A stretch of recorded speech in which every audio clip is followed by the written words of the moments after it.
Hello, welcome back to my channel, Hasty Books. I'm Camila and today I'm bringing you a wrap up of my January reads.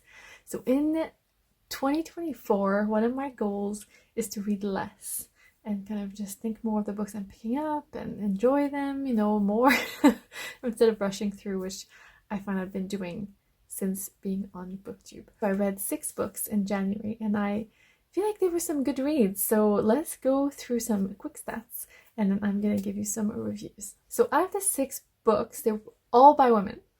And 4 out of the 6, so about 67%, were by non-white authors. And that's really good because I'm trying to read more diversely. Format was 4 audiobooks, so I've been listening a lot. 1 ebook and 1 print book.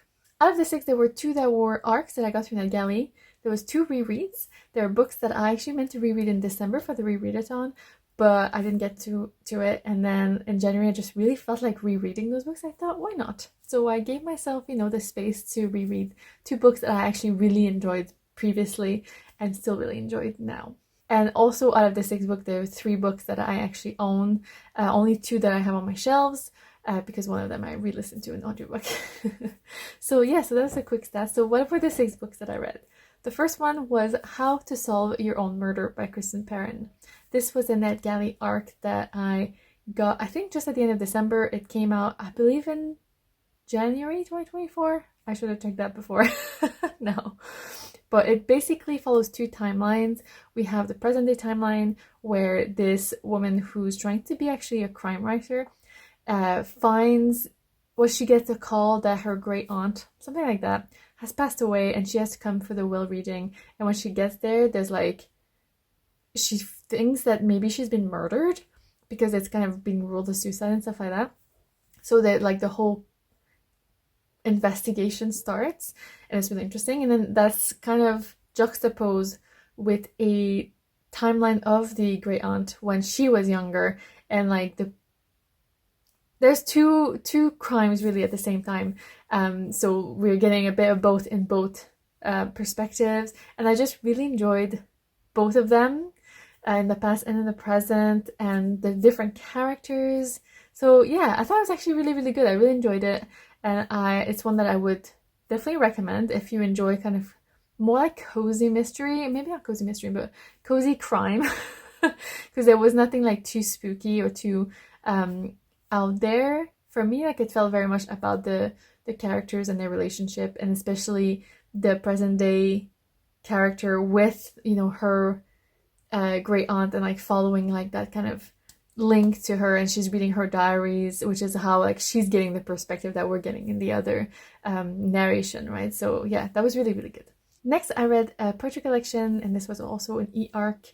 This one an ebook, and this was Girls That Never Die by Safia Elhillo, and this was really interesting. Elhillo is a Sudanese American author, and she talks about being a Muslim woman and the dangers of it, misconceptions, and she kind of almost reinvents the identity and reshapes it through her poetry about women and empowerment, and I really enjoyed that. Maybe a little bit forgettable for me, but I just don't gel with poetry that much. But yeah, generally enjoyed it. By the end of it, I was I think it was beautiful. Sometimes, poetry, like I say, I don't gel super well with poetry, but I can absorb and enjoy some of it. And other times I'm those are just words that you put together. I don't sometimes understand what they've been trying to do.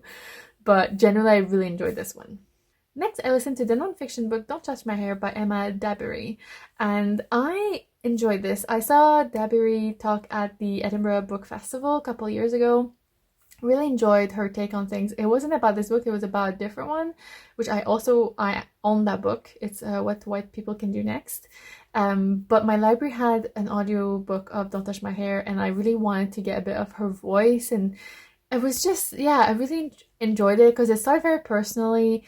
From her heritage being mixed race, the connection to the hair and the cultural connection to hair, especially for Black people and Black women, and yeah, a connection to other women, friendship, but also partnership, and then it goes into a lot of history of of hair care and hair discrimination, And yeah, just generally really enjoyed the whole thing. I think I may have listened to most of it in one day when I was either doing some renovation in the house or cleaning or whatever.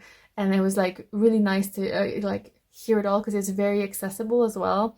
Sometimes nonfiction can be a bit dry, but I think she does a great job at mixing the a bit more historical and scientific thing with very personal. So it kind of feels like you're listening to someone just talk about their life. Then I read Girl, Woman, Other by Bernardine Evaristo, and this is kind of the first book that I picked up in the month, and I think this may be the last book that I finished because the middle part I found very difficult. So this book has a lot of trigger warning for sexual assault, rape, and there's okay, let's rewind. This book is 5 different chapters, and each chapter has, I think, 3 perspectives in it. And usually it's connected. So it's either like a woman and her daughter, maybe her mother, maybe her cousin, maybe her friend, you know. So we're getting lots of different perspectives that are all somehow linked, and I really enjoyed that. And it's really interesting actually to get the different points of view of sometimes as child and parent. Of the 5 chapters, one of them, every single woman experiences sexual assault, and I almost gave up at that chapter because I was just like, I can't take more. I don't know why literary fiction just wants to have sexual assault willy-nilly everywhere. I don't want to have that in my face.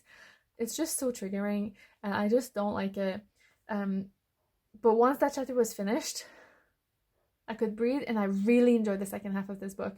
I really, really enjoyed it. Because at first I was like, I'm gonna knock some stars off because I'm really struggling. First, to have an enjoyment of it, but also I don't want to keep going because it was just so shocking. But by the end, yeah, I thought it was so good. I've read Evaristo before, and I've really enjoyed her writing. And then this, I don't know if I've enjoyed this more than her other books that I've read, because this is obviously the one that she's won the major prize with. But it was really good, and I enjoyed all the different perspectives. And also I love the way, even though there's less of sexual assault, like I love the way that she deals with difficult things and that she approaches them, and it doesn't feel sensationalist. That's the word. So yeah, her writing, beautiful. Like I always really, really enjoy it. Sometimes a bit confusing because is there no punctuation at all? No, there's some punctuation, but generally it's a very free-flowing book. Which sometimes some people will find it difficult to read, some people will like it better for it. So just, I guess, be prepared for that. But yeah, I thought it was really, really good, and I would give it definitely a huge recommend, and I would give it a try if I were you. But to be aware that the second chapter is difficult to read. I think it's important to read to understand everything else, but like I wish there's some stuff that I just skipped over because it was too much for me. So I think I gave this 4.5 because I did knock half a star off for that horrible feeling of reading through that, because I don't like that. I know it's totally subjective. But yeah, a really, really excellent book though. And at the same time, I was also rereading Homegoing by Yaa Gyasi, and so I have both books. But reading both at the same time was really cool actually, because I thought they were like a really nice pair.